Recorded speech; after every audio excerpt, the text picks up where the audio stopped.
68 presents The Death Dust, adapted for radio and produced by Michael McCabe.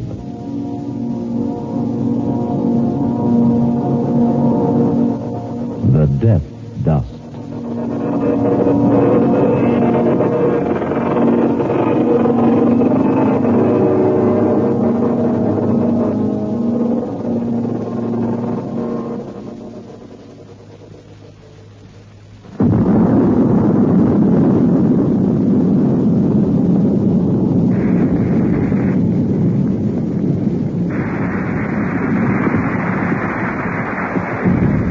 Go, baby, go.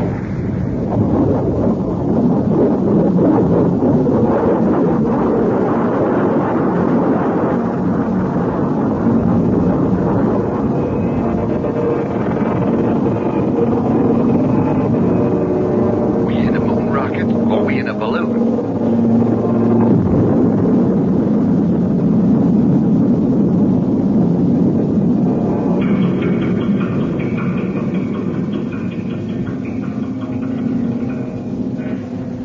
Hello, Supernova.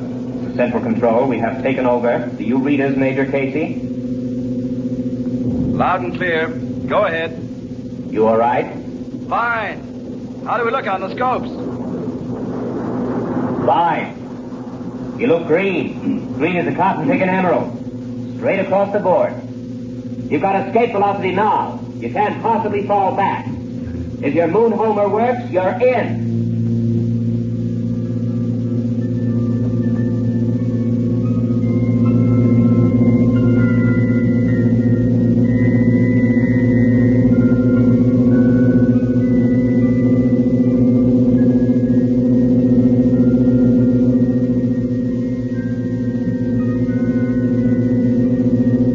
The United States Air Force has named our moon vehicle Supernova, which means exploding star. We weren't going to explode, we hoped.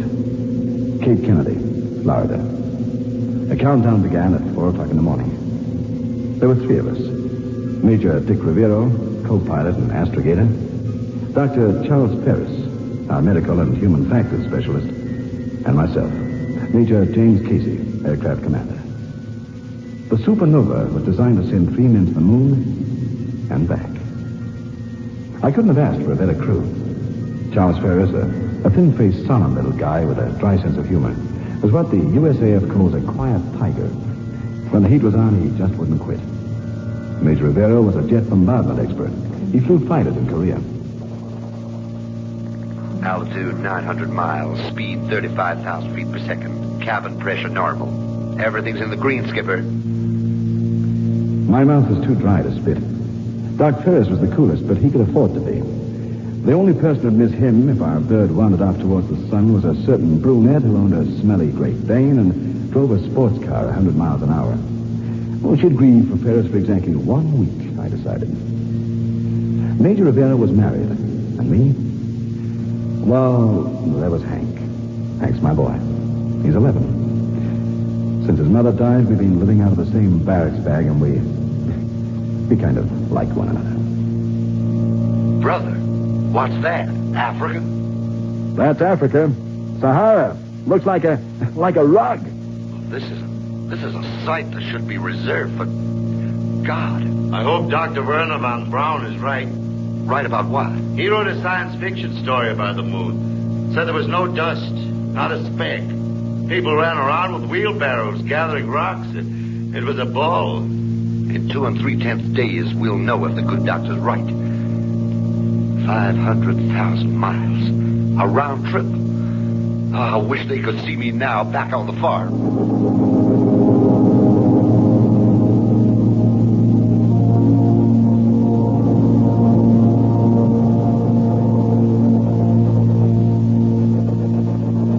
The horizon was no longer flat or even curved. It was gone altogether. And I was looking at the whole planet Earth. A giant cloud-streaked ball of dark ocean and glowing land, floating there like a dream against a star blaze of deep space. Out ahead of us, across 240,000 miles of emptiness, hung our destination. Incredibly clean and white, like a globe of glowing ice. A day passed. A day and a half. To the ends of the earth, just to be where you are. No matter where you roam, I'll never be. Hey, will you listen to this? Nat King Cole in deep, deep space. Time for food.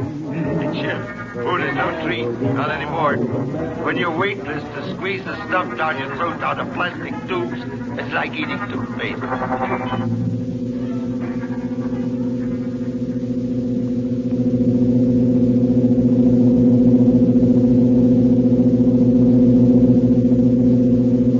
Bigger, bigger. Beautiful. Closer. And yet, just a few hundred feet per second in burnout velocity back near the Earth could make a disastrous difference in our chances of landing. Degree or two of error in path angle could throw us off the target by thousands of miles. Yeah, but we have faith, Major. Faith. And a little old infrared homing device. A magnet. I called Earth. Don't that sound grand? The guy They called were doing Earth. just fine. Right on the button, no sweat. Oh, tell him thanks, Doc. If I'd been sitting in some air-conditioned radar room on the planet Earth, I know I wouldn't have been sweating either. We have to transfer from Earth gravity to moon gravity soon. We have to watch for it, Chip. Is that what they said? Yeah, that's what they say. What do you think we're doing? Playing blackjack? Watch for it. We watched the moon for a long while in silence. It was half full. The sunlight coming in from the side made furry-looking shadows in the craters. Even the dark side glowed with reflected earthshine. The place looked very beat up, as if a peevish giant had worked on it with a sledgehammer. Not long now. Heave to, lad. Ah, Jim Hawkins. Ah, me heart is. There's worm in the ship's biscuits. Aha! Tell him to get lost. I'll put worm in his biscuit. Give us your data, Doc.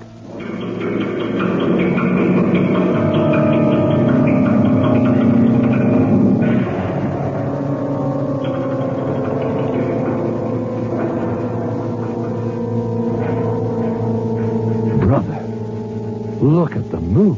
Yeah.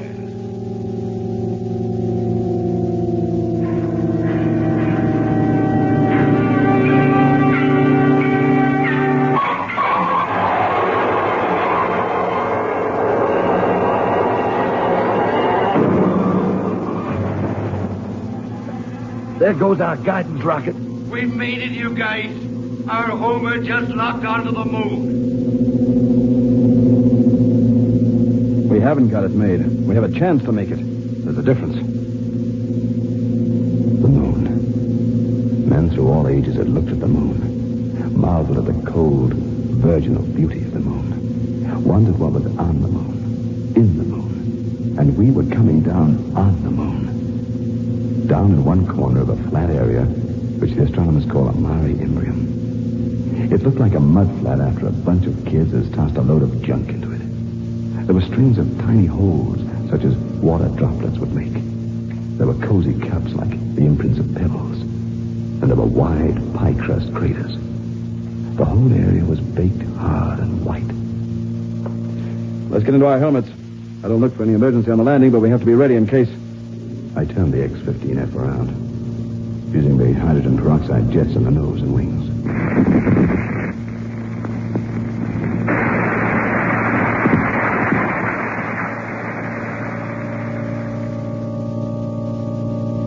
And we began to drop towards the moon, tail first.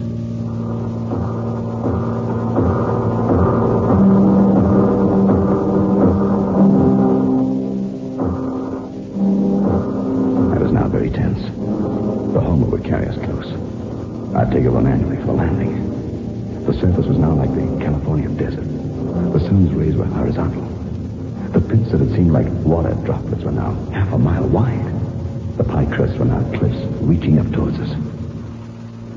Extend landing gear. Gear coming out, sir. Down and locked. Stand by for emergency lift after we strike a hold and tilt.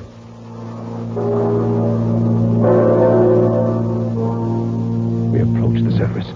The white floor began to stir nervously, as if it were alive. It boiled and churned, and then we landed.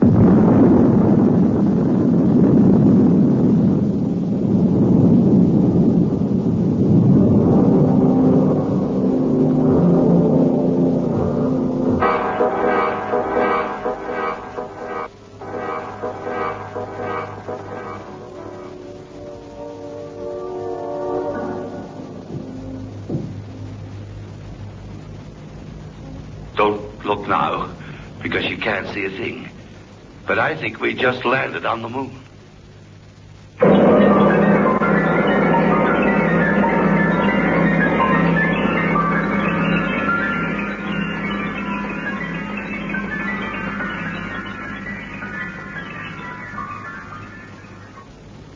I've been reading letters from ladies who've used Biotex, and they're enthusing about this new product. They've endorsed it, and I've given you their names, and you'll hear these endorsements on the air from time to time, plus many others. My own endorsement is that with Biotex, ladies, the stubborn stains will really disappear. They just vanish, and merely by soaking. You can use Biotex for whites and for colors, too, for all your textiles and, of course, for synthetics. And Biotex has no bleach. I say it frequently. Let soaking do your washing. And the big thing about Biotex is that it works in a biological way by using the natural enzymes. By this I mean Biotex is completely different. It is something you have never had available before.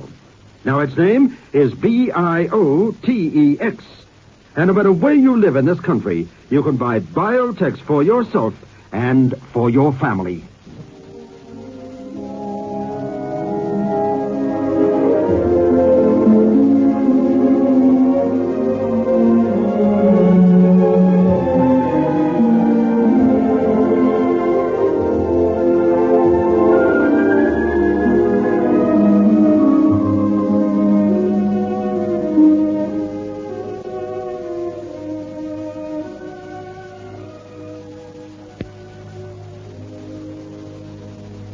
Cut and dried from here on out.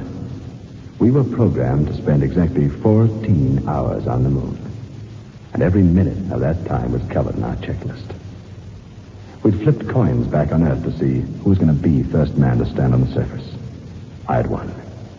I'd go down the ladder first, followed by Doc Ferris. Major Rivera would stay inside the ship and monitor the temperatures and pressures on his instruments.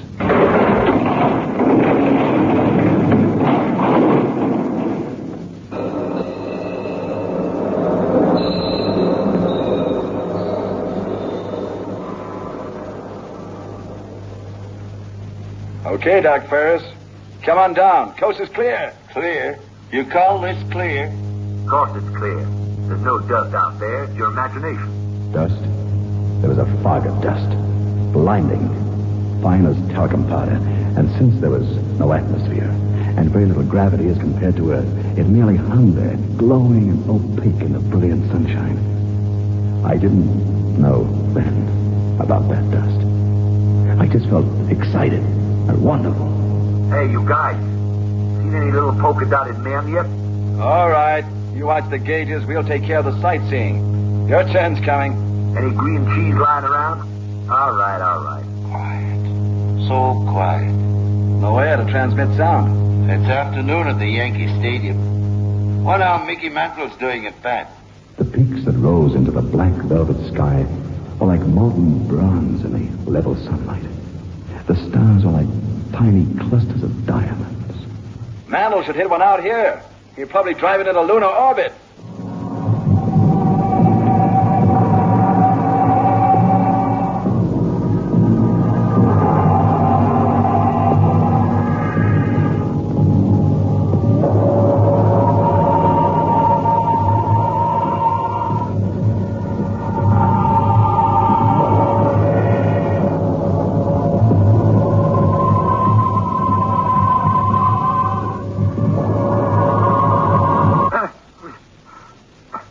That you, Major? Yeah, blasted. What's wrong? Oh, nothing. Just tore a little hole in my glove in the space lock. Space lock? What the devil are you doing in a space lock? Nothing, Skipper. I just stuck my hand out to get a sample of this dust stuff. That's all. I I'm okay now. Get back inside and stay inside. Is that clear, Major? Yes, sir. We took our samples. In the sun, the thermometer registered 110 Fahrenheit. We were near the twilight zone, near the dark half of the moon. The shadows behind rocks were inky black and very cold. Almost 200 degrees below zero. Ferris took the movies of me banging the pole holding the American flag through the lunar crust. Too bad Columbus never had a movie camera. Ben, we have to hurry before the sun goes down. Oh, I keep forgetting the lunar day is 14 Earth days long.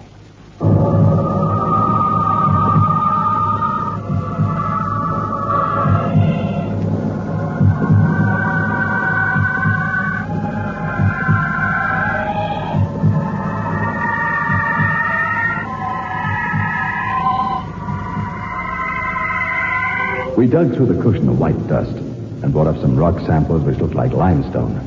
We stowed them away in our backpacks. We unstoppered our gas collector jars and left them open. It was soon after we'd done this, we heard Dick Rivero's voice. Skipper, this is Rivero. Do you read me? We read you. Go ahead.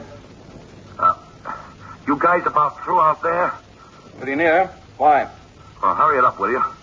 I don't feel so good. What's wrong? Well, I took off my helmet and gloves. Felt stuffy.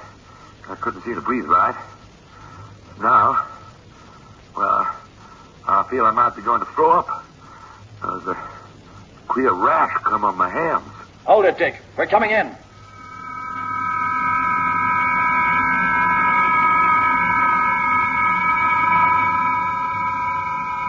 I didn't even wait to fool with the gas collecting jars. We both ran. I realized just how close to panic point we all were. We were living on the razor edge of death and had been ever since we lifted off the launching pad at Cape Kennedy. One slip, one miscalculation, that's all it took on a space mission. In 15 minutes, we were back inside the ship.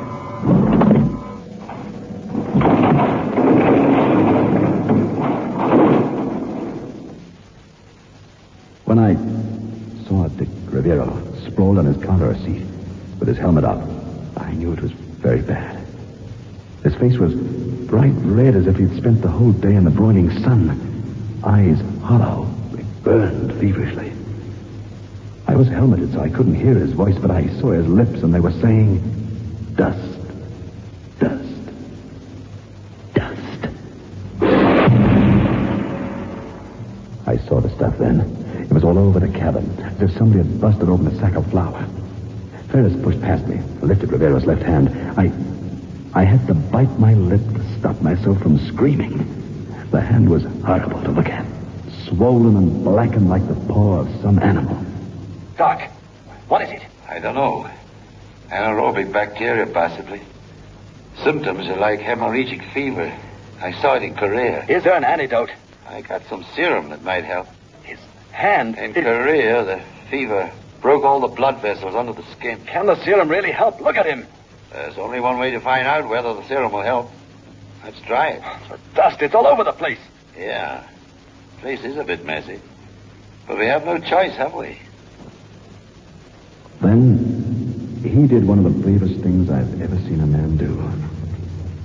He took out his space gloves and began hunting swiftly in his medical locker for his hypodermic and his serum.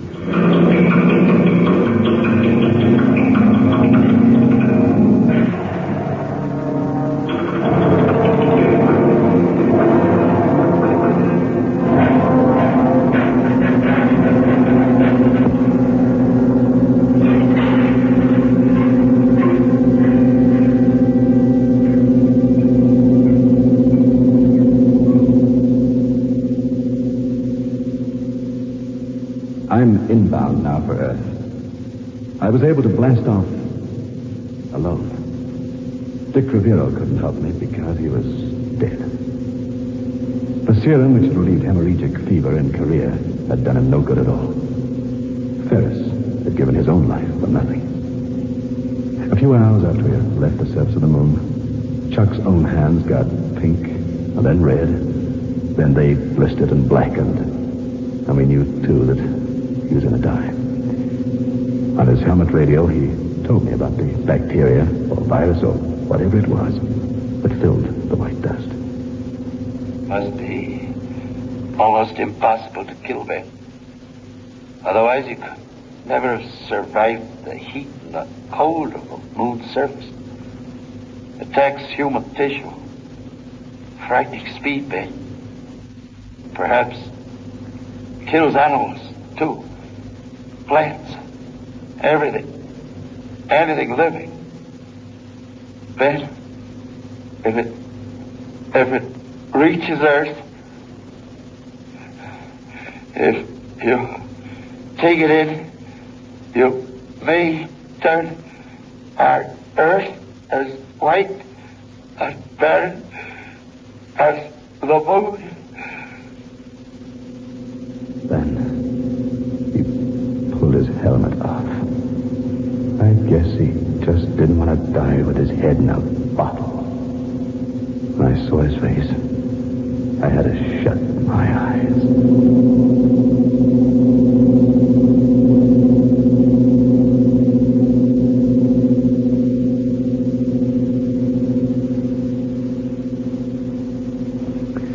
I'm the only living person on the X-15 now.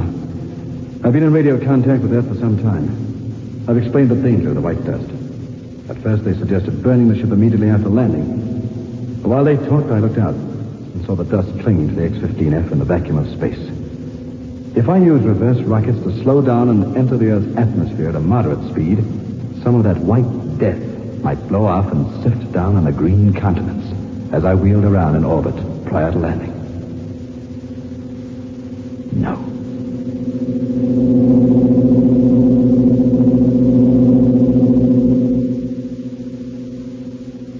The Earth is growing fast now.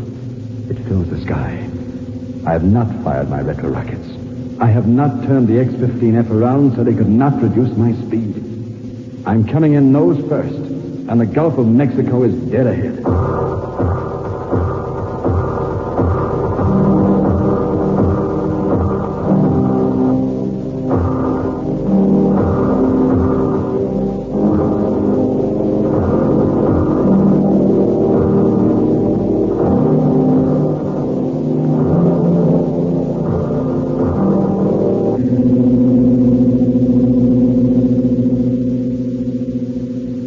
I've removed the safety cover from the retro rocket firing switch. I'm pressing the switch now.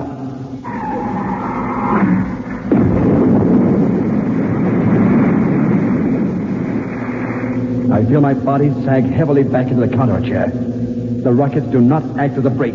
They increase my speed rapidly. 26,000 miles an hour. 27,000. 28. 30. 33.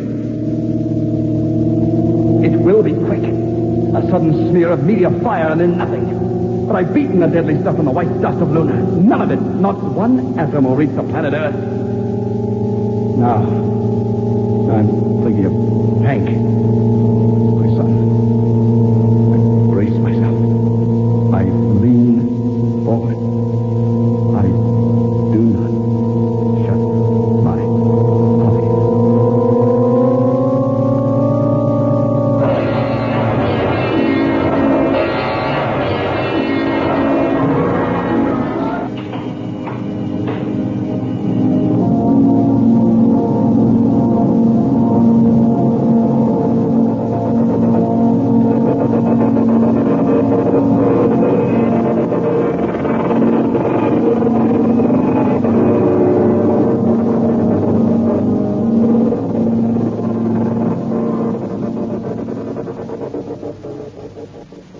Now, before you go, I want to say, ladies, a little bit more about Biotex, the amazing new washing product now on the market. You've heard what people all over the country are saying about Biotex. They're saying it is different to any washing product they've ever used before. With amazing new Biotex, the stubbornest stains will vanish. Yes, vanish. Clean away. Just by soaking your laundry overnight in cold water, or for an hour or two in warm water, or by pre-washing it quickly in your washing machine. So, get amazing new Biotex today. Clean, clean, everything soon will be clean, clean, for all the world to see. Soak, soak, stains away easily when you use You have just been listening to The Death Dust by Frank Harvey, brought to you by Biotex, the new soak and pre-wash powder. The Death Dust was adapted for broadcasting and produced by Michael McCabe. Listen again next Friday night at 9:30 to SF 68.